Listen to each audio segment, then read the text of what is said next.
E o ex-presidente Michel Temer afirmou que não considera o ministro do Supremo, Alexandre de Moraes, um radical. Na avaliação de Temer, as recentes decisões do magistrado de flexibilizar prisões de envolvidos no 8 de janeiro, por exemplo, provam que Moraes está buscando a pacificação do país.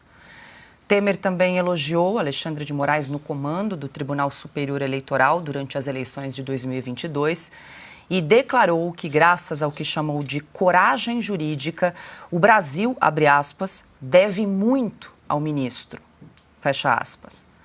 Michel Temer reforçou o posicionamento de que, apesar de o Congresso ter competência para conceder anistia, o Supremo deve considerar reavaliar a dosimetria das penas. Silvio, quero ouvi-lo. Vale lembrar que essas falas do ex-presidente Michel Temer em defesa do ministro Moraes ocorreram aí em entrevista à Folha de São Paulo. Uma piada. Com todo o respeito que tenho ao ex-presidente Michel Temer, é uma piada tentar defender o ministro Alexandre de Moraes numa hora como essa. Nós estamos em maio de 2025 e nós ainda estamos falando sobre o dia 8 de janeiro de 2023, sobre pais, mães, avós que ou ainda acordam atrás de um muro de concreto e de uma cela ou estão presos à tornozeleira eletrônica. Aliás, a dignidade dessas pessoas está presa a tornozeleiras eletrônicas por conta de delitos impossíveis. Absolutamente impossíveis. O Brasil não viveu um golpe de Estado e sequer viveu uma tentativa de golpe de Estado. Isso está muito claro.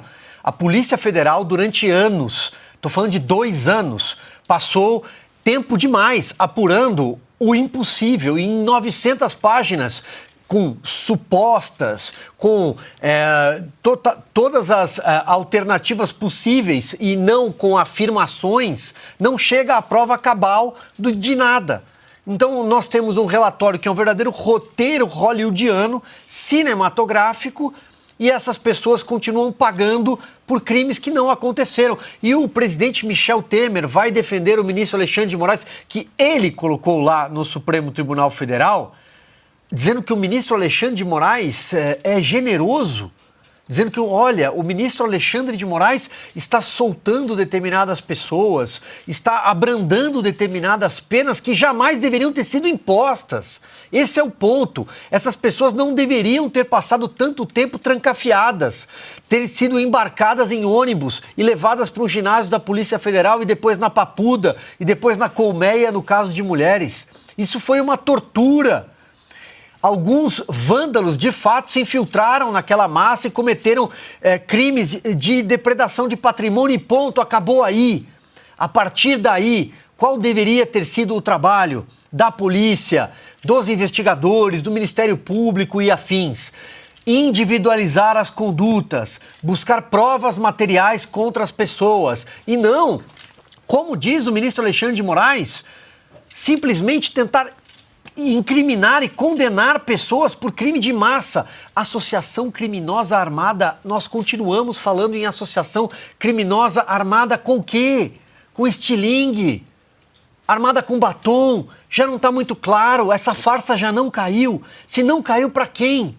Então, o presidente Michel Temer, de novo, com todo o respeito que tenho pela figura de estadista que ele é, ele dá um banho, por exemplo, no presidente de turno Lula da Silva do ponto de vista de estadista.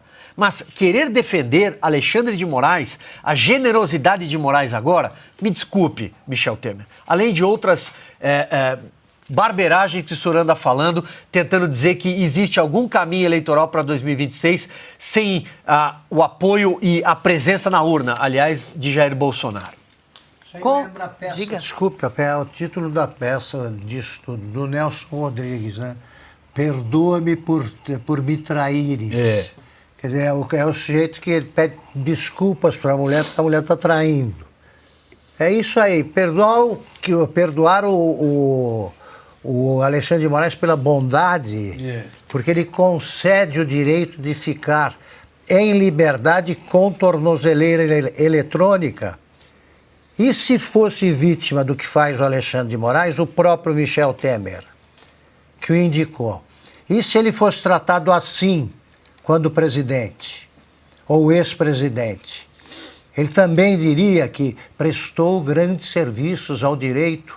O Alexandre de Moraes só serviu para desmoralizar a imagem do Supremo e para rasgar de vez a Constituição. E me permita, Augusto e Paula, me desculpe, claro. Só lembrando aqui, já que estamos falando da figura do presidente Michel Temer, quando ele assume depois de um impeachment absolutamente legal, tem o parêntese do que Ricardo Lewandowski e Renan Calheiros fizeram em relação a Dilma Rousseff, a inelegibilidade. Mas quando ele assume o poder naquele momento, Brasília assiste cenas de depredação, vandalismo e por aí vai. Só que ninguém respondeu pelo crime de golpe de Estado, ninguém respondeu ali por atentado ao Estado Democrático de Direito e muito menos por associação criminosa armada. Se eu tivesse que chutar, eu diria que naquele dia tinha gente armada. No 8 de janeiro ninguém encontrou.